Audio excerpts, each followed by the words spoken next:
So I was at my local video game store, and I found this hidden gem for the PlayStation 1 that I would like to do a full video on later, but it is Yu-Gi-Oh! Forbidden Memories for the PlayStation 1. And this game is a lot of fun. It's more closely related to the anime series of the same name rather than the actual trading card game. But it is still a very good game, and I would like to do a full either playthrough or video on it later. But there was one thing that when I purchased it I didn't realize I was getting, and when I found it I was really happy I did. It was the art book. Now I know what you're thinking. What could possibly be so great about a PlayStation 1 player's guide that came with the video game? Well, believe it or not, back in the days, there were millions of these things, and every video game, whether it was good or bad, came with it. But what I always liked looking at it was the contents. Now, if you look here, there's a full character sheet of some of the important characters in the video game. And there's not just characters, but there's also rules and regulations about the game, since it is different than the Yu-Gi-Oh! Card game. Now, I do need to admit that I wasn't really appreciating these art books until I was much, much older. Being honest, when I was a kid, I would, take them and throw them away. And I kind of regret that I did that. One of the most famous player guides of all time was the original one for The Legend of Zelda for the Nintendo Entertainment System. And unfortunately, no, I don't have it. I never had an in-box cartridge of the game, so I never ended up getting the guide. But I wish I did, because that was one of the player's guides that was just gorgeous, with images of monsters and magic and power-ups and everything that a player could need and what a player would use to aid them on their journey. And as much as I hate to say it, these kind of guidebooks are incredibly rare now.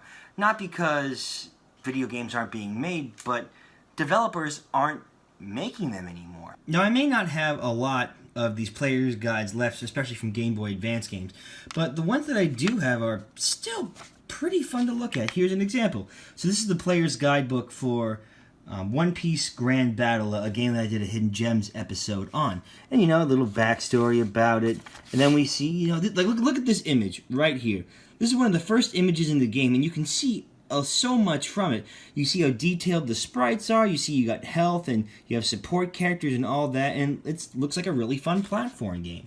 So without actually playing the game, I could see, by looking at this guide, what kind of game I was getting into. And of course there are other nice things too to look at, because again, this is based off of the One Piece anime series, but it just has so much personality and character, and even going through it now, I still do find some genuine enjoyment looking through this guidebook.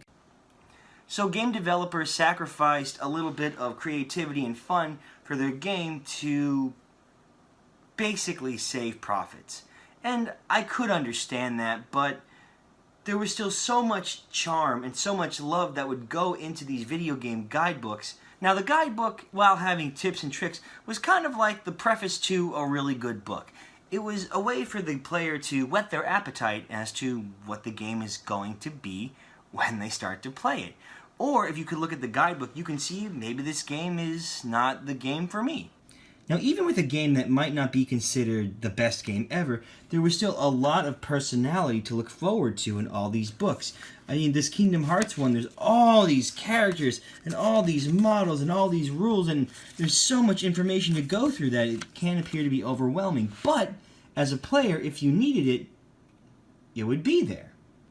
As an example, another really good guidebook that I have, and I'm happy I do have, is the one for the original From Software fantasy game, Demon's Souls. Now, the Demon's Souls guidebook is truly amazing. It starts by going into the lore of the stories, and then it goes into different, attack types, and armor stats, and character builds, and what the heck these symbols mean. And for a game as brutal and difficult as Demon's Souls, a player could look to this for some kind of guidance. So let's take a look now at the PlayStation 4, the next generation of consoles. Surely, with a great art book like Demon's Souls, From Software would give the same tender love and care to their PS4 exclusive Bloodborne, right? So, let's open it up, let's take a look and see what the fuck? What? Whoa, what the fuck? What the fuck is this now? The Order 1886? That game was a piece of shit!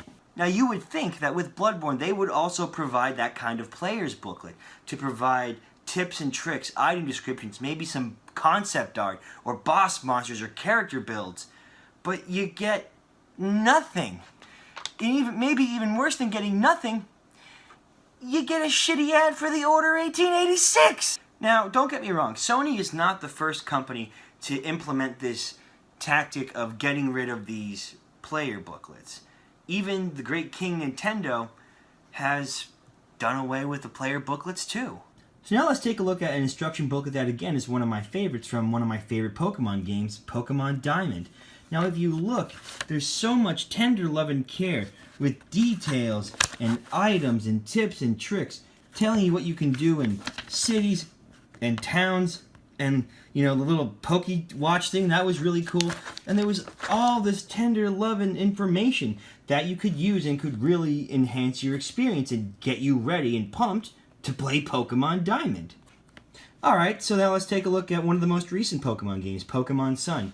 With a booklet as intense and amazing as the Pokemon Diamond one, surely there must be one for Pokemon Sun and Moon as well. Let's just take a little bit of a look at what the fuck? Another ad? Pokemon Z bracelet? It's not just that there's a stupid ad in the thing, but with the 3DS, Nintendo was making guidebooks before. Take a look at this one for Kingdom Hearts Dream Drop Distance. I mean, my god, this one's crazy detailed as well, with all kinds of art and moves and different million game mechanics. No, geez, there's a lot of information here. But my point is, Nintendo was doing the guidebook for a game that was not necessarily the most hype for the 3DS. But then they treat one of their flagship series like that? Pokemon deserves better, Nintendo. So with the current video game industry, companies would rather save some dollars on some paper rather than assist in immersing players in their game. And yeah, I get that. It is more economically friendly to not print out these booklets when, realistically, I was the one throwing these things out anyway. But as a video gamer now, I do miss that. I miss having those little glimpses of the game and the little pieces of art just to see what some poor unnamed artist did and the hard work that they did to make this game and to program and design the characters and everything around it. But hey, look on the bright side. I may not have all the ones from all my games when I was a kid, but the ones that I still have, I can still look at and enjoy. And so if you ever find a video game booklet for an old video game, I say keep it. It may not be the most effective teaching tool for a video game, but there's just something sweet and collectible about going through and looking at a booklet for one of your games that you're just so incredibly fond of. Thank you guys so much for watching. This has been another episode of Kirk Talk, and I will see you guys in the next one.